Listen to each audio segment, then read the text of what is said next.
Hello everybody. This is a short video to show how to download LIN files and upload them onto a teaching table and invite your fellow players onto that table so you can practice certain types of hands. So here we are in our Bridge class, our Google Classroom, where our LIN files have been stored. And I'm going to first thing we're going to do is download those LIM files. So we have two files here. If we click on the left hand one, we start our download. We click on download, and all we need to know is where those downloads are being stored. So we can click on the down arrow and show in the folder so we know where they are, so we can access them quite easily when we come to the table. So that's the first one downloaded, and let's download the second one. Click on download, and now they've both been downloaded and they're ready for us to place in a folder and upload to a table on Bridgebase Online. So now we go into Bridgebase Online, we log in, hopefully, and we need to go in, set up a folder to put the files in, and we do this by clicking on account, and we go to the menu at the top. You might need to use the right arrow to find the deal archive, which is what we're looking for. Click on deal archive, and we need to create a new folder here. So we click on the little plus on the right hand side and we get up an untitled folder. We click on edit and we rename that folder so that we can find it quite easily. We're actually looking at no trumps, and then we click on the tick so that that folder is saved. If you get a lot of folders like I have on the right hand side, it will put it in alphabetical order. So we go down and find our folder. It's called no trumps. I've clicked on that, it's disappeared, but I know that it's been enabled because it turns like pale blue. So now I want to import LIM files. So I go down to this button, blue button at the bottom on the right, click on it, and I have the opportunity to choose a source file. So I click on choose file, and here are my files in downloads from earlier. So I click on the first one, and that's the name of the LIM file, and I simply click on import. So I have the message that they have been successfully imported into my folder called no trumps. And if I click over on the right, if I click on that folder again, they should appear, and there they are. If I've clicked on the folder, I have now got 8 deals numbered 1 to 8 in my folder. So I've got two files that I want to upload. I can put them in the same folder. They'll simply be stored under those 8. So I can choose another file. I can choose the one underneath. I can go through the same process and import, and this time those 4 games that are in the second folder are imported into my no trumps folder here. Sometimes it takes a little while for those files actually to appear in your folder, but don't worry, if you've had the message that says it's been successfully uploaded, they are in there. But sometimes you can see that I'm clicking on no trumps and I've got 8 deal files, but the other 4 haven't appeared yet, but they will be there, and I will demonstrate later. Sometimes they just take a while to appear. So we've got our deals in our folder. All we need to do now is play them. If I click on any one of those deals, I'll get them up so I can check that I've in fact got a deal that looks like it's going to open one no trump. So it looks like East is going to be opening one no trump here, so they look like the right hand, so that's fine. Now we need to create a table. So we go into practice and we go into start a teaching table. Now, what you might want to do, these two allow kibitzers, which are people that are watching your play, allow kibitzers to chat with players. They're by default enabled, but you might want to enable permission required to kibitz and permission required to play. This won't stop people accessing your table, but it will mean that they have to ask your permission before they just jump into a seat. And on Bridge Base Online, if you set up a table and you don't enable these, it's visible to other players, and somebody else that you don't want at your teaching table may well jump in, and you would then have to ask them if they want to leave or remove them. So it's possibly better to do this at the beginning. So once we've done this, we start a table, and here's our table.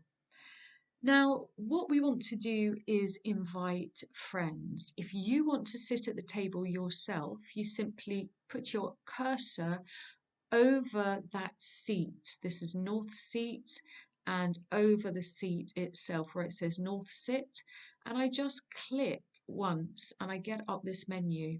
So I have the options to sit, place a robot, or reserve.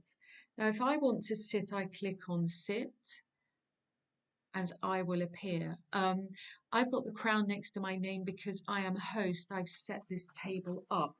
If I leave this table will fold, which is why in class, if we have any problems, because I get disconnected, the table folds. So now I want to invite some other people to come and play with me. How do I do that? I simply click on the next seat and I reserve.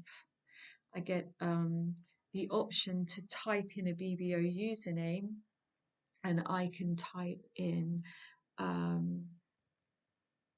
Jax M. So I can say OK. Now, I've had a message here on the right-hand side saying Jax M is not logged in or not available. I'm not, because it's another login of mine.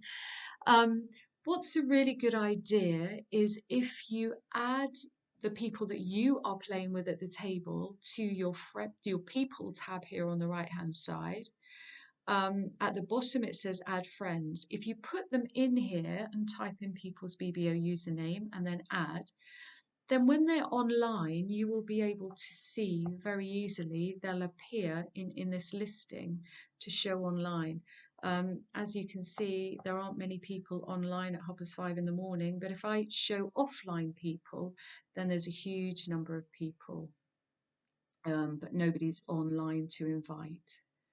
So, but if you add the people you want to play with on that particular day to your friends list, you'll be able to easily see when they are online. They'll appear in this listing, and so that you know that they can be invited.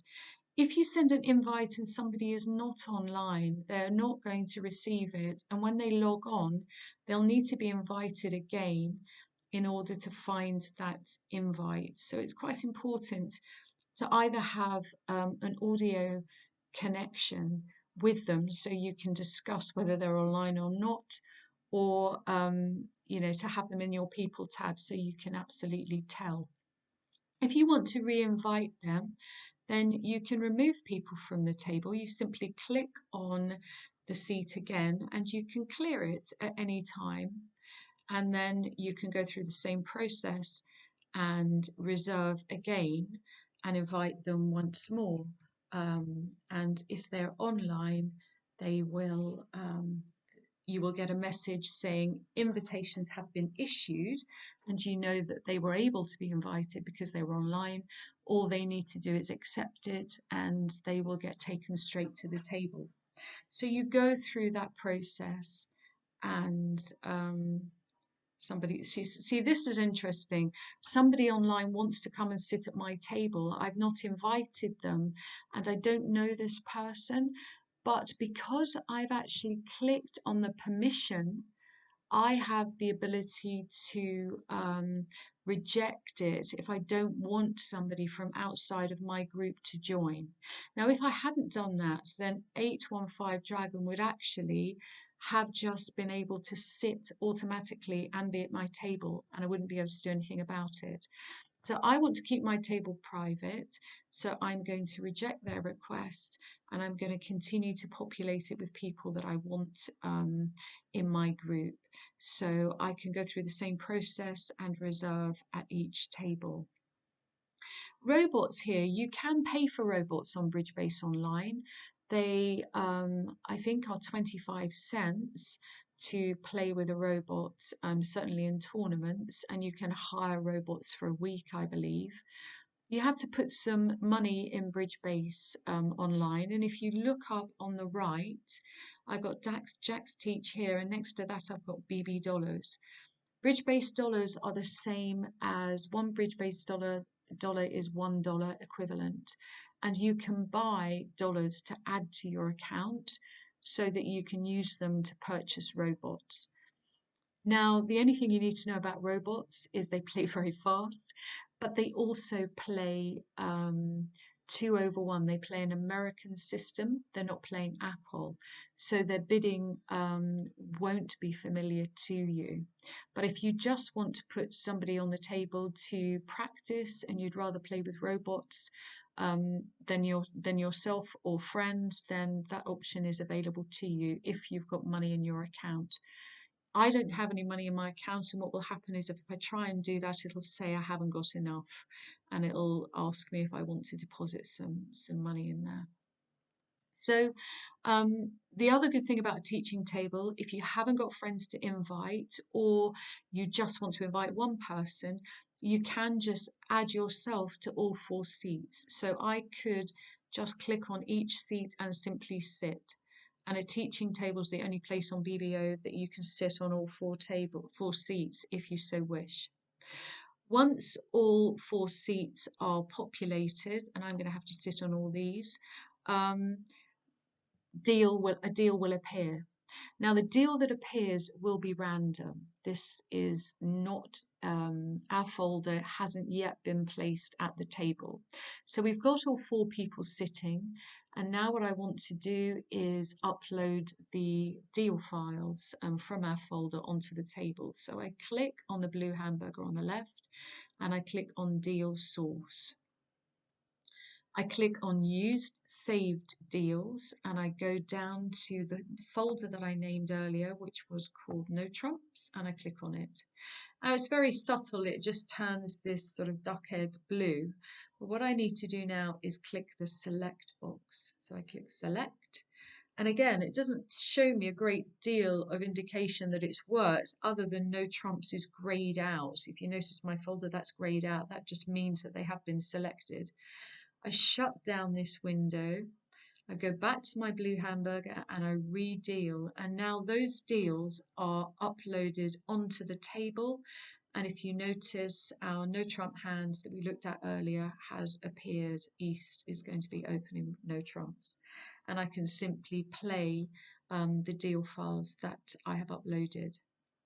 When you come to the end of this particular board, you need to manually put the next one on the table, and you do that by clicking on the blue hamburger and clicking redeal, and the next one, number 2, will appear. Now, if at any time anybody loses their seat, sometimes BBO connection can disappear and somebody may disappear from the seat. You will just need to reserve it for them again any time and go through the same process. Click on the seat. If for some reason I disappeared, you need to click on the seat again and reserve it once more, and invitations will be sent out. It's really important, one more thing, just to show you how to change the settings on your teaching table. because there might be a time where all four of you on the table and you want to have a look at the hands and discuss them as you play.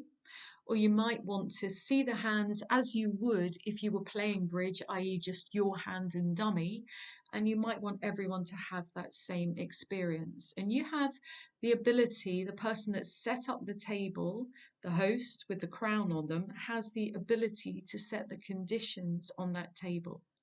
So you click on the blue hamburger and you go down to teaching options at the bottom. And this will show you if you've got anybody kibitzing, so anyone outside of your group of four that's just watching at the table, if you've allowed that, you can enable them to see all hands if you so wish. And you can enable all the players to see all the hands if you wish. And host show all hands is you, and that's ticked. And you say OK. So the default on, so now anyone watching can see all the hands, anybody at the seat can see all the hands, and the host can see all the hands. Now I think the default position for a teaching table is that the host, the players can only see their own hands, and kibitzers can only see their own hands, but the host sees them all. Now, when you're playing, you don't want to do that. So you really want to, if you want to be the same as every other player, you just untick host shows all hands, say OK, and you will all just see the same, just your own hand. So be aware, as the person that set up the table, you have the ability to change that at any time. You might want to discuss all the hands and use it as a learning exercise, or you might want to have a realistic view where you're just looking at one hand and dummy and play the hands out. So when you come to, so you continue to play that way. When you come to the end of all of the files, all of the deals in your folder, you can just keep going through and redeal.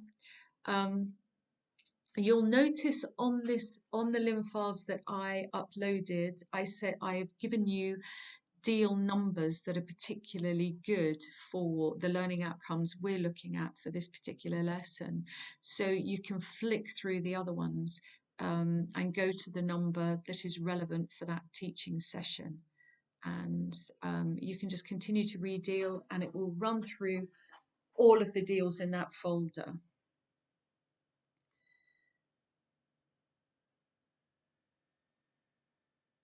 And it will just keep going that way. I noticed that deal 8 was the one we talked about in class, and was a 6 no trump hand, and something that was probably worth replaying. So you can just flick through them and find the deal that you wish. So what happens when you come to the end of the set of deals? There you go. You get a message on the right hand side. This is the end of set deals, and so from now on all the deals that get uploaded to the table will be random. So you get this message.